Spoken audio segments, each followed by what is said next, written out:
Fala pessoal, tudo bem? Meu nome é Túlio. No vídeo de hoje a gente vai conversar um pouquinho sobre o BTCI, um fundo de papel da BTG, um fundo que a cotação sofreu muito há um tempo atrás, chegou aqui a estar pagando IPCA mais quase 13,5, vou mostrar para vocês, e eu quero comentar se tem razão para a cotação estar sofrendo tanto. Para quem não conhece esse fundo, é um fundo relativamente novo com esse ticker. Ele foi originado através da junção de dois outros fundos. A gente tinha o FEX e tinha o BTCR, eles foram unidos e a partir daí nasceu o BTCI.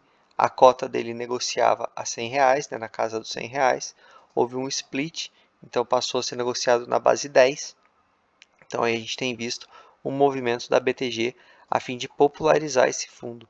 E ele de fato vem ganhando certa tração no mercado, tem um gráfico para comprovar isso. Então esse é um pequeno resumo do fundo. Vamos agora comentar então, de fato, sobre os indicadores do fundo. Valor patrimonial R$ 10,10, cota mercado no fechamento do relatório 8,89. Ela até reagiu um pouco, pelo que eu olhei nos últimos dias, ela está ali na faixa dos 9,10. Porém, a cotação, eu verifiquei, chegou a bater 8,55, ou seja, um deságio bem elevado.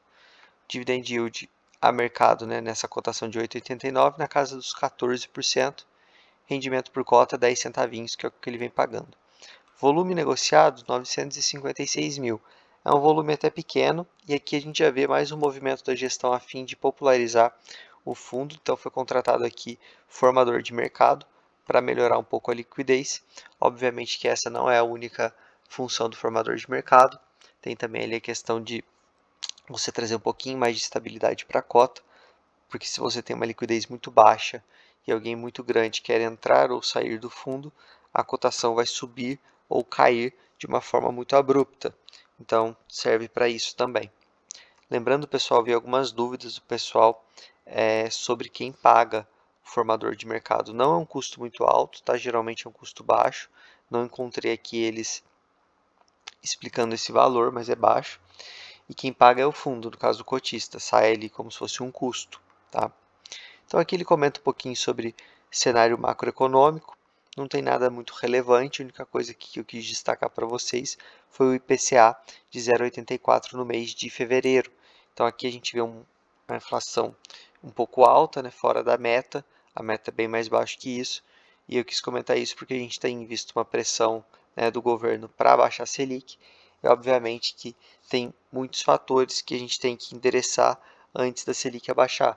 Por outro lado, a gente sabe que a Selic alta tem prejudicado muitas empresas, tem muitas empresas sofrendo, por isso que a gente tem que acompanhar as empresas que têm CRIs, né, aqui dentro do nosso portfólio, para tentar prever se algum problema muito grande está para acontecer. Obviamente que os fundos têm muitas operações, não tem como a gente acompanhar todas, mas o que eu faço na minha carteira é tentar acompanhar as maiores posições do fundo. E se o fundo tiver operação acima de 5%, e aí pode ser 5, 10, 15, está acima de 5%, eu tento dar uma atenção maior, tá? Bom, resultados do mês, DRE. Basicamente aqui não tem o que comentar. A gente consegue ver que a receita de CRI melhorou muito, né? Quando a gente olha aqui os meses de deflação. Então agora ele já está rodando full, né? Acima aqui de 10 milhões. Tem um pouquinho de FII, eu vou mostrar a carteira para vocês. E a gente vê que a carteira dele de FII melhorou também o rendimento, né? Porque são fundos que também sofreram com a deflação. E ele tem um pouquinho aqui em caixa, que está aqui como renda fixa. Ele vem gerando aqui uma sobrinha bem pequenininha por mês, mas eu não encontrei também aqui nenhuma informação sobre aumento, guidance ou qualquer coisa desse tipo quanto aos dividendos. Quanto aos rendimentos auferidos e não distribuídos, reserva. Então, né, ele tem 3 centavinhos por cota, que na base 10 é bastante coisa. Eu sempre faço um exercício que facilita para quem é investidor, que está mais acostumado, né, com base 100, é multiplicar. Então, é como se fosse 30 centavos por cota em um fundo base 100. Então, fica mais fácil aí para a gente conseguir raciocinar, perdão. Bom, quanto à evolução da base dos cotistas, a gente vê aqui que ele tinha poucos cotistas antes, né? Está aqui no FASC ainda. e depois disso a gente vê que o fundo deu uma crescida na sua base de cotistas, principalmente após o split de cotas. Eu sei que muita gente aqui no canal é investidor iniciante, ainda não faz aportes muito altos, faz aportes menores e foca nos fundos base 10. Então, estou tentando cobrir esses fundos que são base 10 aqui para vocês. Por sinal, tenho feito muitos vídeos sobre fundos de papel nesse momento de um pouco de turbulência. Vou tentar trazer nos próximos dias SNCI, PORD. Queria também saber se vocês têm interesse no IRIM, que é o irmão mais novo ali do IRDM, carteiras parecidas, mesma gestão. É um fundo que não tem muita cobertura. Se vocês tiverem interesse, deixem aqui nos comentários, dizendo se vocês querem vídeo do IRIM que eu tento trazer para a semana que vem, tá bom? Portfólio do fundo, exposição por indexador. Então ele tem aqui 70% em IPCA, tem 25% em CDI, um pouquinho em GPM. Ele está surfando aqui, né, um quarto do fundo no CDI, e a gente tem que olhar as operações em IPCA para a gente conseguir ver se elas estão em taxas atrativas, porque obviamente o CDI está muito convidativo para surfar essa Selic alta, mas o IPCA também está oferecendo oportunidades boas. Duration média de 4 anos e meio, alocação por segmento ele tem um pouquinho residencial e logístico, então tende aqui, principalmente nessas operações, a ser um pouco mais high grade, uma carteira com um pouco menos de risco, concentração como sempre no Sudeste, o que é mais interessante. E aqui a única operação dele é acima de 5%, que é o meu benchmark para eu me preocupar. Obviamente, pessoal, que nesse caso eu vou analisar também as outras operações, caso eu opte por investir nesse fundo. O que eu uso é 5% para cima, é mandatório, eu tenho que analisar. Nesse caso, como só tem uma, eu analisaria também aqui as principais, independente da porcentagem.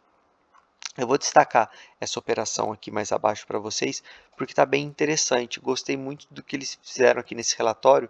Está muito sucinto e muito fácil para a gente acompanhar as operações do fundo. Pessoal, se estiverem gostando do conteúdo, deixa o like, isso ajuda demais. E chegando a 1000 inscritos, como sempre eu falo aqui para vocês, lá no Telegram vou divulgar um material inédito para ajudar o investidor iniciante. Carteira de FIIs dele. Ele tem aqui alguns FIIs. Obviamente, eu prefiro que ele invista em CRI, porém, eu gosto de analisar os fundos que a gestão está investindo para ver se minimamente está alinhado. Por exemplo, o MCCI, ele tem dentro dele o MCHY, que é o fundo da própria casa, só que ele é high yield. E aí ele tem ali uma exposição alta, 4,2%, num fundo high yield, dentro do veículo high grade dele. Então, além de ser da mesma casa, né, tem aqui, na minha visão, um desenquadramento de interesses, porque você quer um fundo high grade, ele vai colocar um fundo high yield lá dentro. Então, enfim, tem essa dicotomia. Aqui, pelo menos, é um fundo com uma pegada mais tranquila e ele tem fundos mais defensivos, por exemplo, o MCCI, o próprio VGIP, que aí já seria um middle risk, mas está ok. Aqui o Canip funciona basicamente como um caixa, né? Porque tem uma liquidez tão alta que ele consegue entrar e sair. Mas também está um pouco mais tranquilo, então está um pouco mais alinhado. Apesar dessa carteira também já está no limite aqui, né? 8% já tá bom. Análise de sensibilidade, que é aí a parte que mais interessa para os investidores nesse momento. Eu quis destacar aqui para vocês que na mínima do fundo, que foi 8,55, então ele chegou aqui a pagar IPCA mais uns 13,10 mais ou menos. É realmente uma taxa bem elevada, né? É uma taxa, para vocês terem uma noção, de urca, né? Só que no fundo com uma pegada bem mais tranquila. E teve aqui também CDI mais 4, mais ou menos, uma taxa também elevada. No preço de hoje, está na faixa dos 9,10, ele ainda está pagando muito bem. IPCA mais 12,3, CDI mais 3,75, uma taxa bem elevada para o perfil do fundo. Bem interessante esse fundo, pessoal. Caminhando aqui para o final, aqui para quem não conhece o fundo, uma linha, né, cronológica. Então teve aqui a união entre os dois fundos, começou a negociar o BTCI, depois a gente teve o split de cotas e agora ele negocia na base 10. Tudo isso aqui em 3 meses e meio. Então é um fundo relativamente novo com esse ticker. O histórico do FESC é muito antigo, tá, pessoal? É o fundo mais antigo da bolsa de papel. Então, tem aí um longo histórico, mas o BTCI com esse ticker é novo. E aqui, finalmente, achei bem interessante, bem objetivo a forma deles colocarem as operações. E eu estou destacando aqui a maior operação do portfólio, que é essa Casa Shopping. Então, eles têm 71% de participação no CRI, 6,5%, né, que é a participação desse CRI no PL. Aqui ele coloca o lastro, as garantias para a gente, faz um pequeno comentário sobre a operação. Então, por exemplo, essa aqui está na Barra da Tijuca, aqui no Rio de Janeiro, conta com mais de 70 mil metros de ABL, 1.000 vagas de estacionamento e status da operação, fluxo adimplente e indicadores saudáveis. Isso aqui é muito interessante, principalmente dividindo por operação. A gente vê muitas casas colocando, olha, a carteira está saudável e adimplente. Dessa forma, se de fato ele for fidedigno e colocar, olha, essa operação está com o risco nesse ponto, o fluxo está um pouco menor, seria fantástico, porque a gente conseguiria acompanhar pelo menos as principais posições mais de perto. Olha, essa posição está com sinal amarelo. Essa opção aqui pode ser que dê problema em breve. Essa aqui está tranquila. Então seria muito bom, muito objetivo. Gostei bastante. Pessoal, é isso.